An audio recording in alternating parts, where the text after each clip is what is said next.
Okay, hopefully you're seeing what is the beginning of the leading the remote workforce. That's our topic today. I'm your host, Victor Vogel, and let's just kind of leap into the program. We're talking about leading a remote workforce. So there's probably some things you would like to know about a remote workforce.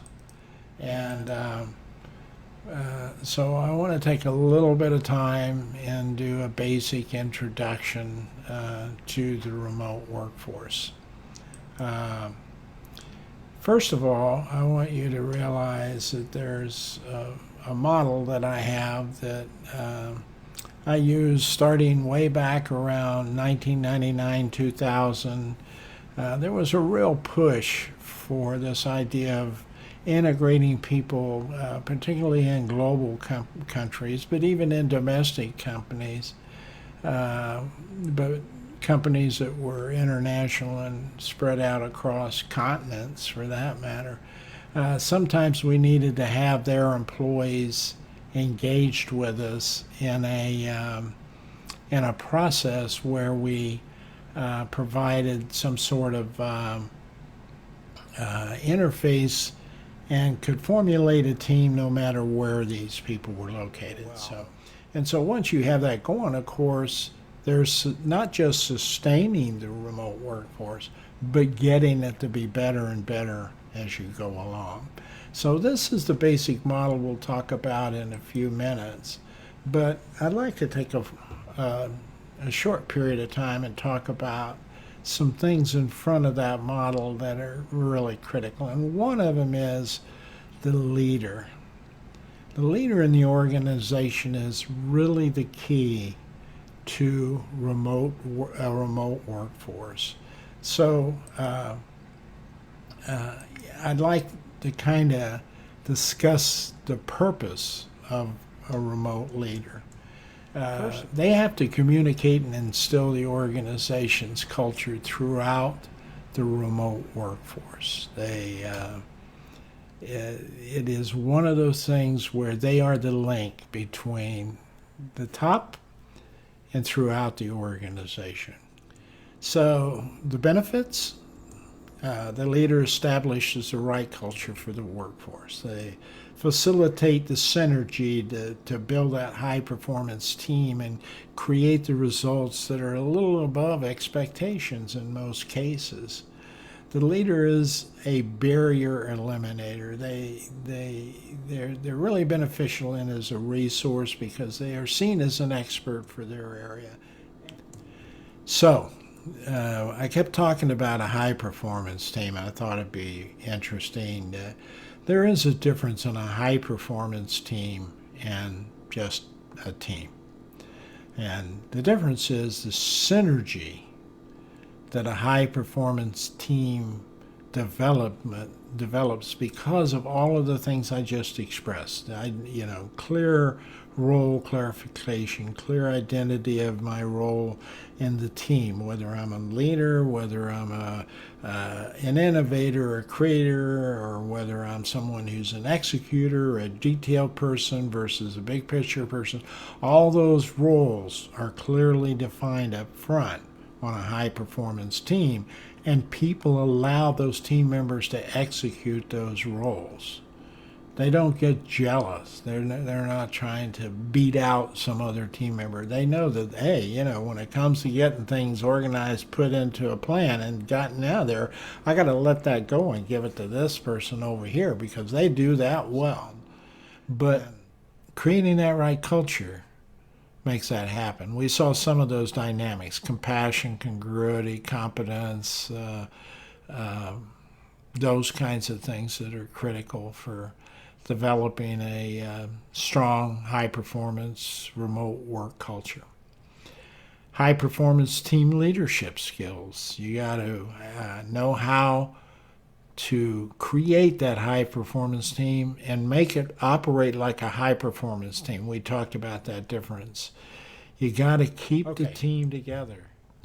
So, when you're leading the workforce, how do you get it started? Okay, so we have all these people we've hired 5 or 6 or 7 team members, and my allergies get me. And we got, the leaders got them, they're all ready to go. But how do you get started? How do you kickstart this thing? How do you get it going? Okay?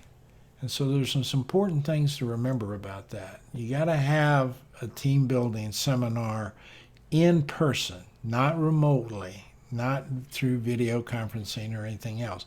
You all meet, you get to know each other, you get to like each other, and you start putting together all of these things we've talked about up to this point. This is a long 1 week, heavy duty team building session, and then balanced scorecard analysis and culture, and all of the things get discussed in this meeting, concurred to, agreed to, understood, very clear, very focused. You got to conduct frequent behavior discussions with employees at least every other day. These are things about how's it going, or things working out, and it may be a short, just brief. Yeah, okay, things are cool. Let's just keep trucking. But this is where you have to be, as a leader, you have to have that certain special skill about recognizing odd behaviors or behaviors that are out of the norm. And you can get them, and you see them, and you go, oh, yeah, I know you're saying everything's okay. I just getting this feeling that you're not sharing everything you need to share. And if you can't get through to them, then you may want some other team member who they trust a little more to approach them. You got to encourage employees to seek advice and mentorship from other employees.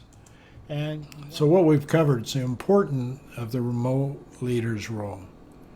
And if you lost that, I hope you can go back and look at it, because they are absolutely critical to the success of a remote team. The need for high performance team, and remember we discussed the difference between a high performance team and just your average team that's out there. There is a difference, and it's a significant difference. The importance of having a clear vision, mission, and a well-defined, healthy culture. And I mean, really understanding what you're trying to do, not just put shareholder value. That's one measurement of a successful organization sometimes. It may not be the best measure. The importance of creating a balanced scorecard and using that for your roadmap. Having a roadmap is fantastic confidence builder. Takes a lot of stress out of getting things done. Establishing, conducting frequent behavioral assessment, performance appraisals.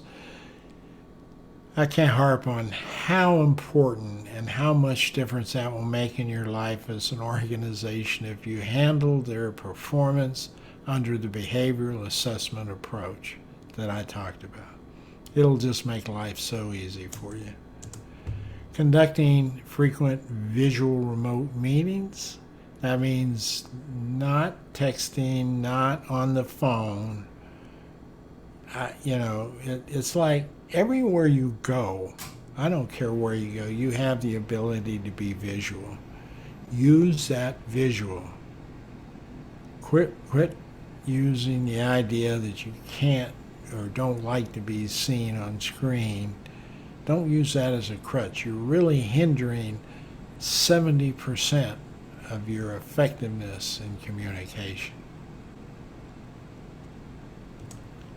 At a minimum, you do these balanced scorecards, cultural assessments, and things like that once a year, more frequently if you feel you need them, or if you happen to run into just some sort of glitch or spot that's got you stuck. Sometimes these assessments can unclog that and put you back on track. So, here are some key points I want you to keep in mind. I'll just cover these real quick. When more than one person's involved, everything begins and ends with communication. Now you go figure that out, okay? But you read that 2 or 3 times, and it makes sense. it makes sense. You have a good day. I'm Victor Vogel. This is Chat with Vic. Thanks for being with me. Watch for my next few sessions on my Facebook page. That would be facebook.com/chatwithvic events. And wherever it pops up there, you can count on me trying to be there. Have a great day.